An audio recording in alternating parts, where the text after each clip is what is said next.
Good morning, students. Today we continue with the topic forms of business organization. Under that, clauses of memorandum of association. We will discuss about it. Yesterday we started.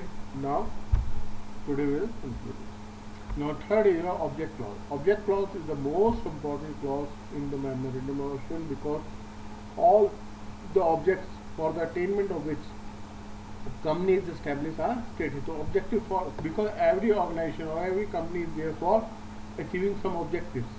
So how to achieve what are the objectives of the organization are mentioned in the object clause.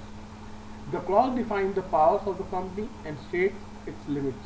A company cannot do any business other than those stated in memorandum. Company have to divide the object clause into two parts. First is main clause. In this, the main objective of the company is there mentioned there. In this, company has to state those objects for attainment of which a company is incorporated and those objects which are helpful and related. Now, auxiliary augment other objects, those objects for the attainment of which a company, if the necessity arises, can work on and they are not stated in main objects. In relation to those companies which are not trading companies, whose work is not limited to only a single state, it is necessary to give the names of all the states in which they would attain its clauses, its objectives.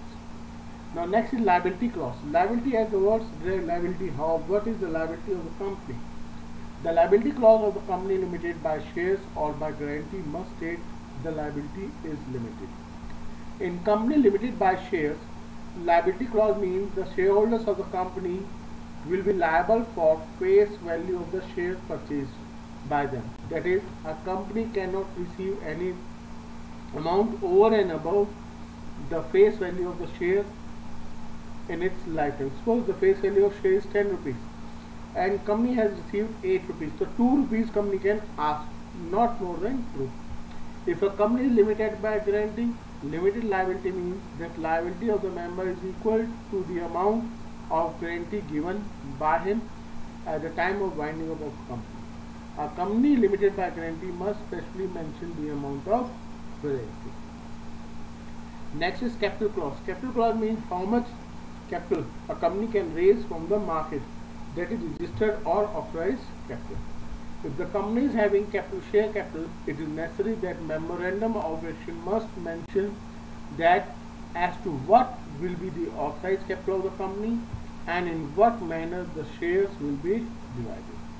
Information related to the division of shares and corresponding rights of the shares should be given in article.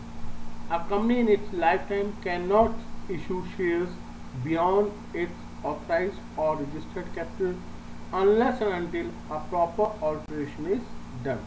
So, without the permission of the ministry or register of the company cannot issue more than that share, because they have to alter their memorandum. They have to take permission, prior permission. Every person signing the memorandum of association has to take at least one share each. Now, association and subscription clause. This is in association. This is the last clause. In this clause, person signing the memorandum of association express their intention to establish a company. So, what are the intentions of the people? Why they are establishing a company? Why a company is coming into existence? So these are all mentioned. The clause is written in the following manner: we, the following person, the person who signed, whose names and address are mentioned below, are desirous to being formed into company in pursuance of law and respectively agree to take the number of shares in the capital of the company set opposite over respective names. So this they have to sign it. They have to take an oath for it. Thank you.